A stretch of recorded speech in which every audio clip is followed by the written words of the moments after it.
Sizə 22 yaşlı bir gəncin tanınmış Azərbaycanlı alim, Quran müfəssiri, Quran mütəxəssisi Əllamə Məhəmməd Hüseyn Təbətəbaiyə yazdığı bir məktubu oxumaq istəyərdim. Mənə elə gəlir ki, bu məktub həm gənclər üçün çox önəmli olar, həm də adı elə bizlər üçün. Heç kəs təsəvvür etməsin ki, bəndəlik yolu və Allaha yaxınlaşmaq səfəri təkcə 40-50 yaşlı olanlara məxsusdur. Bəziləri belə düşünür də, 50-60 yaşım olar, baxarıq. Əgər belə olsaydı, mərhum Əllamə cavab yazması həmin bu gəncə, deyərdi ki, indi sən hərəkət dərslərini oxu, 7-8-10 il sonra gələrsən, cavabını verərəm. Necə ki, bəzən biz belə halları indidən müşahidə edirik. Lakin mərhum Əllamə ona cavab verir. Əvvəlcə gəlin gəncin fikirlərini oxuyaq. Məktubun əvvəlində gənc özü haqqında məlumat verir. Bunun üstündən keçirəm, toxunmuram. Sonra qeyd edir ki, belə bir nəticəyə gəlirəm ki, yəqin ki, yalnız siz mənim bu sualıma cavab verə bilərsiniz. Çox maraqlıdır ki, bu məktub elə bir dövrdə yazılıb ki, çətin bir dövr idi.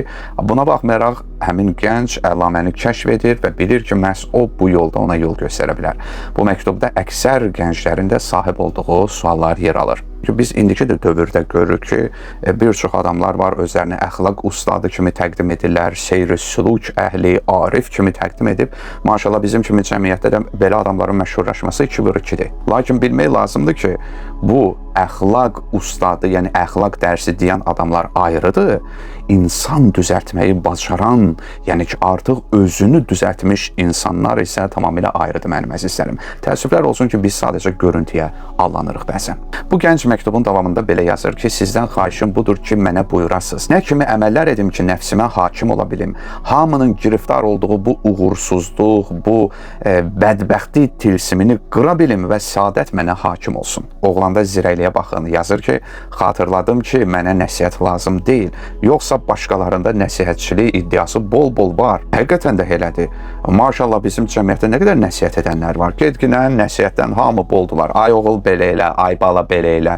Amma bir düşünmürlər ki, görəsən bu insanın mənəvi sıxıntıları nədir, hansı problemləri var, biz nə kimi kömək edə bilərik. Yəni gənc də Əllamədən tələb edir ki, mənə boş-boş nəsihət yazıları yazma. Praktik, işdək olan bir şeylər qeyd et. Hamı pis əməlləri pis deyir, çox gözəl, qəşəng. Amma bəs bu pis əməllərdən qurtulmaq üçün bununla mübarizə metodları nədir? Bax, əsas aktual məsələlər də bunlardır. Gənc qeyd edir ki, qələbə çalmaq üçün, yəni nəfsə qalib gəlmək üçün mənə əməli təlimatlar lazımdır. Necə ki, sizin öz təhsil dövrünüzdə Nəcəfdə ustadınızın yanında fəlsəfə dərsləriniz olub. Həmin şəxs ki, işraq fəlsəfəsinə tam hakim idi. Yəni, mötərizədə də yazılıb ki, yəni belə eşidilmişdir. Bir də xatırladıram ki, yazan şəxs, gənc yazıra, öz-özünə düşünür ki, şifahi şəkildə bu sualın cavabını ala bilməyəcək. Yəni, bilirəm ki, əgər mən şəxsən Əllamə Təbətəbainin hüzuruna çatsam, cavabımı şifahi şəkildə eşidə bilməyəcəm. Yəni, bunu nəzərdə tutur. Sonra qeyd edir ki, həm də xəcalət çəkirəm ki, sizin qiymətli vaxtınızı əbəs yerə alım. Buna görə də xahiş edirəm, əgər məsləhət bilirsinizsə və bu məsələyə bir əhəmiyyət verirsinizsə, bir ata kimi mənə kömək edin. Əgər cavabınız mənfi olarsa, yəni mənə cavab vermək istəməsəz, mənim naqis düşüncəmə gülməyin. Məktubu gizlicə cırıb atın və məni də öz başına buraxın. Təşəkkür edirəm. Yadıma bilirsiniz nə düşür, hərdən bəzi valideynlər olur, mənə şikayət edirlər ki, mənim övladım namaz qılır, oruç tutur, mən bunun əleyhinəyəm.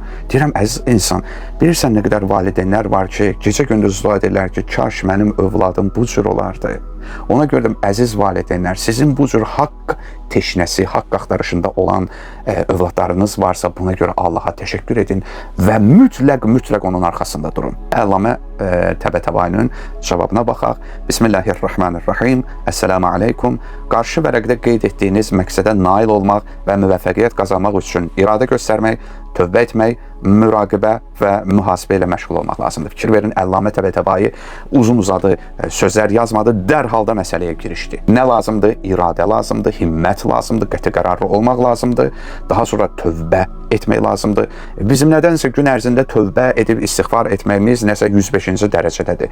Göz önündə olmaq lazımdır, müraqibə və mühasibə lazımdır. Bunlar nə deməkdir? Bunu da qeyd edim ki, Allahın Qurandakı vəsflərindən biri, məsəl üçün, rəqib olmasıdır. Rəqib burada o mənadadır ki, Allah daim nəzarət edəndir və Allah hesabat çəkəndir həm də. Ona görə bizim kəlamlarımızda da var ki, mutu qablə ən təmutu, yəni ölməmişdən qabaq ölün. Bilirsən ki, Allah sənə nəzarət edəndir. Ona görə də əvvəlcədən sən özünə nəzarət elə. Bilirsən ki, Allah hesabat çəkəndir. Ona görə də sən əvvəlcədən özünü hesabat çək. Necə ki, mən bilirəm ki, imtahan verəcəm irəlidə, ona görə imtahana hazırlaşıram. Burada da biz bilirik ki, imtahan verəcək. Əzizlərim, biz imtahana hazırlaşırıqmı? Ona görə də əlamət təbətəbadidir. İradə olmalıdır, tövbə olmalıdır, müraqibə olmalıdır. Yəni, öz üzərində ciddi nəzarət etməlisən və mühasibən olmalıdır ki, özünü Allah tərəfindən hesaba çəkilməmiş, sən özün hesaba çəkməlisən. O cür ki, hər səhər yuxudan oyanarkən qəti qərara gəlin ki, qarşıya çıxan hər bir işdə Allah Taala'nın razılığını nəzərə alacağım. Bilirsiniz, bu nə qədər önəmlidir. Səhər dur və de ki, mən bugün hər bir əməlimi sırf yalnız Allahın razılığını əldə etmək üçün edəcəyim. Bir, məsələn, yeməyi yeyirsən Allahın razılığı üçün. Sözsüz ki, sən yeməyə də nəzarət edəcəksən. Kiminləsə telefondan danışırsan, mən yox, Allahın razılığını qazanmalıyam. Danışıqlar və özü aparmaqla diqqət edəcəksən. Yol gedərkən ki, mən Allahın razılığını qazanmaq istəyirəm, gözvə, dilvə, ağzıva, hər şeyvə hakim edəcəksən və beləcə insan tamamilə fərqində olaraq bir həyat yaşamağa başlayır. Əllamə izah edir. O vaxt görmək istədiyiniz hər bir işdə axirət mənfəətinə nəzərə alacaqsınız. Yəni, düşünəcəksiniz ki, hər bir şeydə mənim axirətdə haqq hesabım necə olacaq? O cür ki, əgər axirət xeyri olmasa, hər nə olursa olsun, onu yerinə yetirməyəcəksiniz. Birinci qarşınıza iş çıxarkən özünüzü sorğu-sual edəcəksiniz ki, onun axirət mənfəəti nədir mənə? Bu mənə cəza gətirəcək, yoxsa savab gətirəcək? Savab gətirəcəksə, ya Allah, onun dalınca da düşəcəksiniz, daha ixlasını edəcəksiniz. Yox, sizə cəza gətirəcəksə, o zaman siz ondan uzaq duracaqsınız. Əllamə qeyd edir ki, bu halı səhərdən gecə yatana qədər davam etdirəcəksiniz. Yatmazdan əvvəl isə 4-5 dəqiqə ərzində həmin gün gördüyünüz işlər barədə düşünəcək, onları bir-bir nəzərdən keçirəcəksiniz. Yəni, yatmamışdan qabaq ki, biz uzanırıq, gün ərzində nələr etmişiksə, onun hesabatını aparmalıyıq. Allahın razılığına uyğun yerinə yetirdiyiniz hər bir işə görə şükür edəcək, xilaf və səhv çıxan hər bir əməl üçün isə istiğfar, yəni Allahdan bağışlanma diləyəcəksiniz. Bax, bunu böyüklər bizə qeyd edib. Bir müsəlmanın həyatı da belə olmalıdır. Səhər durdum, deyəcəyim ki, Allah razılığı üçün bu günləri, bütün əməllərimi buna uyğun edəcəm, yatanda da özümü hesaba çəkəcəm. Mən bu gün neynədim? Kimə nə cür dedim? Biz adətən düşünürük ki, kimlər bizə nələr etdi? Yox. Biz kimlərə nələr etdik düşünürük. Əgər biz yaxşı etmişiksə, Allahın razılığına əsasən etmişiksə, Allaha şükür etməliyik ki, bu işdə bizi müvəffəq edib. Yox, əgər biz görmüşük ki, burada büdürəmişik, dərhal da tövbə edib Allahdan bağışlama diləyəcək. Əllamə qeyd edir. Bu qaydanı hər gün davam etdirin. Hər gün. Bu üsul əvvəlcə hərçənd çətin və nəfsin dadına acı gəlsə də, nicat və qurtuluş açarıdır və qurtuluş bundadır.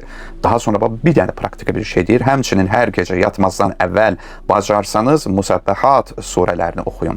Yəni, hansılar da olar? Hədid, Həşr, Saf, Cüməə və Təğabun surələrini oxuyun. Əgər bacarmasanız, heç olmasa yalnız Həşr surəsini oxuyun yatmamışdan əvvəl. Bu əməllə məşğul olmağa başladıqdan 20 gün sonra vəziyyətinizi məktubla mənə yazın.